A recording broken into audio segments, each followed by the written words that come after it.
Gotham City, próximo a um beco sujo da cidade, está um necrotério de Gotham. E lá há um corpo de mulher não identificado que aguarda pela autópsia.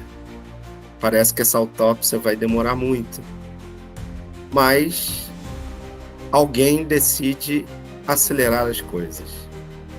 Quem? Nosso amigo aqui.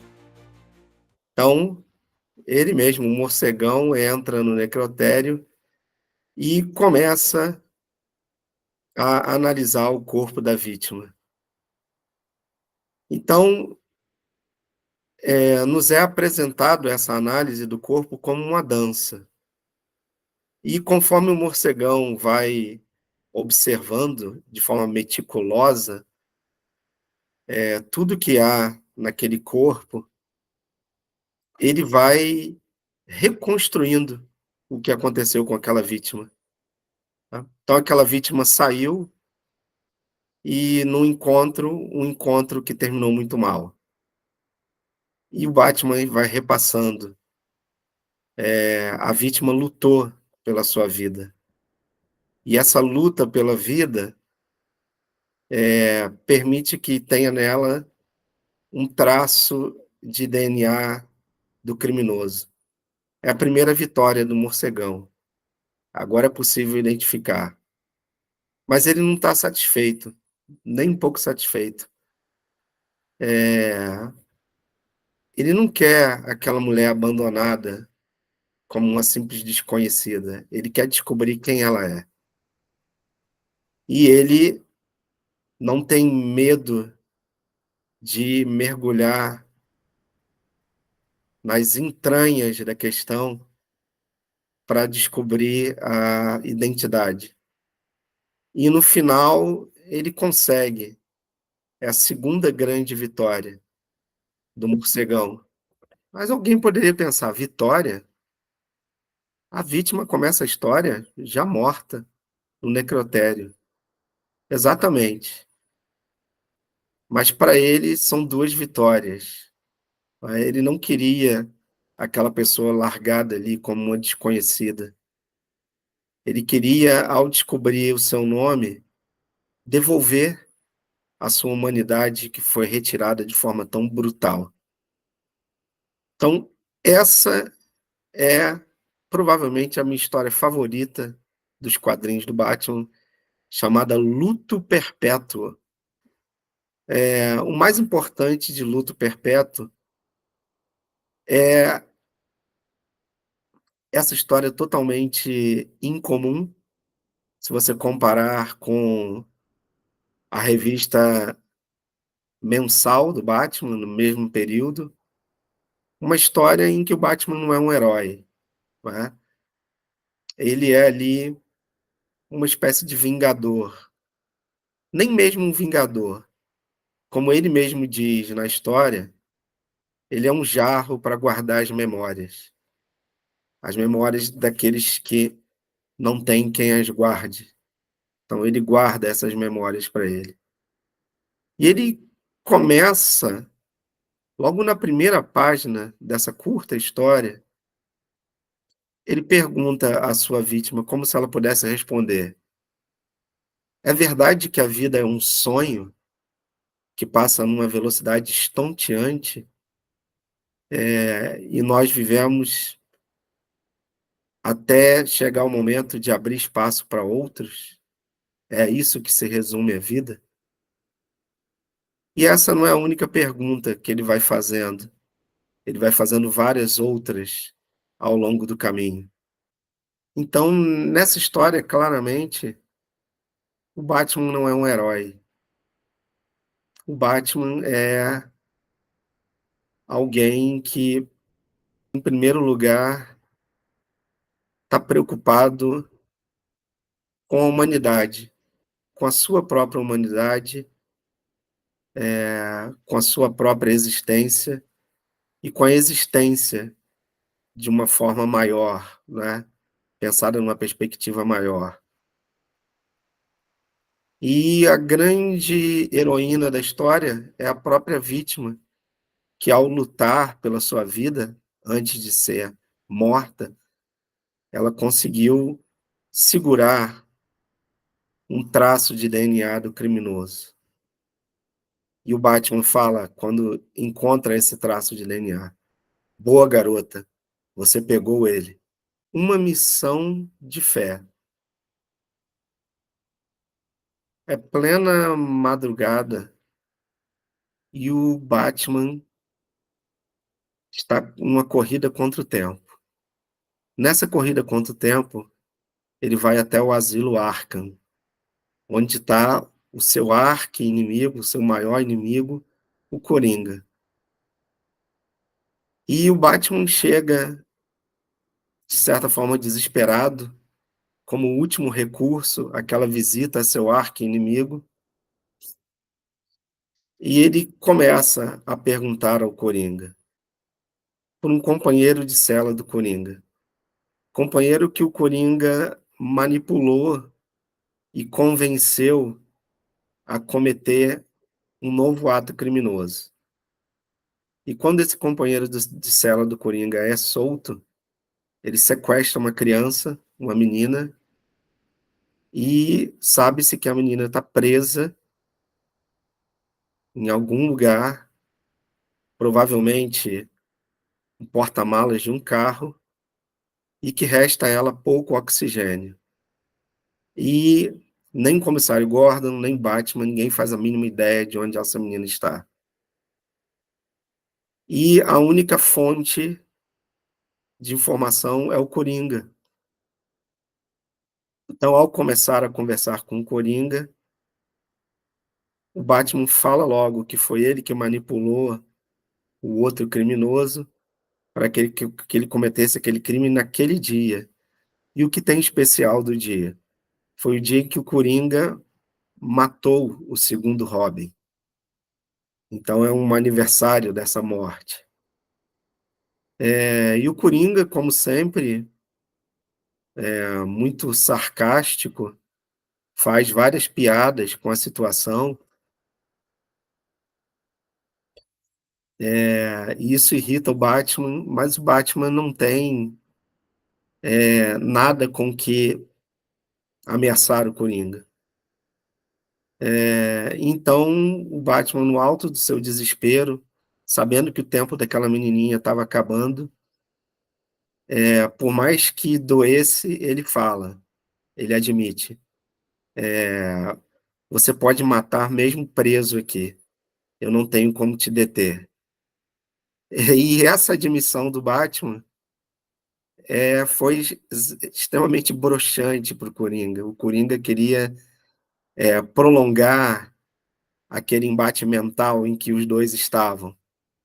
E o Coringa fica tão decepcionado, é tão decepcionante para ele, o Batman assumir a sua impotência diante do Coringa, que o Coringa resolve contar onde está a menina. E agora? O palhaço do mal de Gotham está mentindo?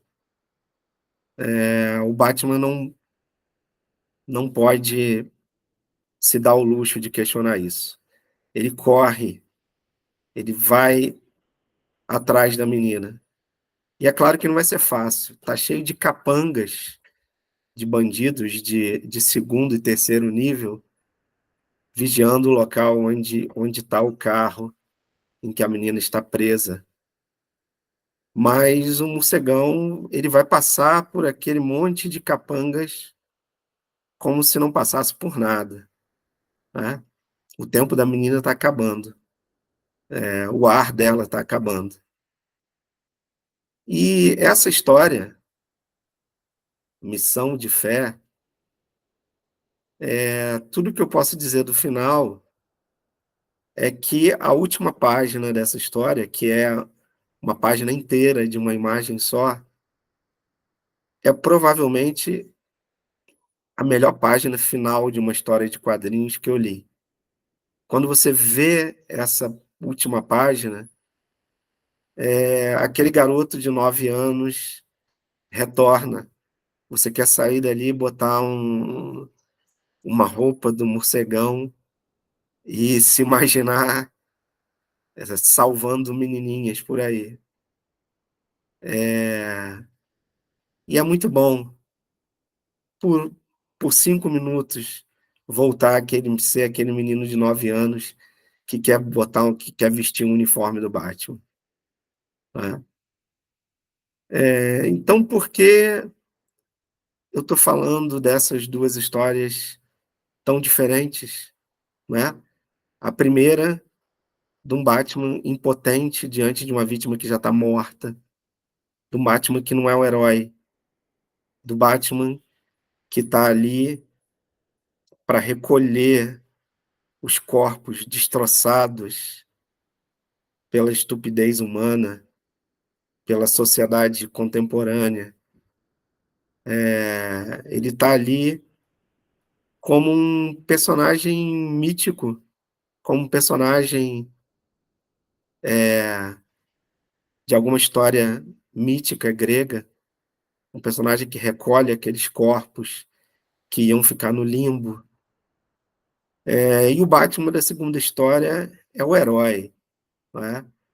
Aquele herói que te deixa empolgado, aquele herói que faz você ser criança por alguns minutos e acreditar que existe herói, acreditar que é possível salvar alguém, que é possível fazer diferença. É, Enquanto a primeira história, o Luto Perpétuo, ela não te deixa empolgado em nada, mas ela te faz pensar: será que é isso mesmo a vida? Nós estamos aqui num sonho em velocidade estonteante, só esperando para abrir espaço para outros? É só isso mesmo? Né? E, mas mesmo na história sombria, ainda há espaço para o herói. Quando Batman percebe que a vítima ficou com um traço de DNA do criminoso e vai ser possível identificá-lo, ele fala: boa garota, não é? Ela é a heroína dessa história. Então, galera, muita gente pensa: por que um personagem infantil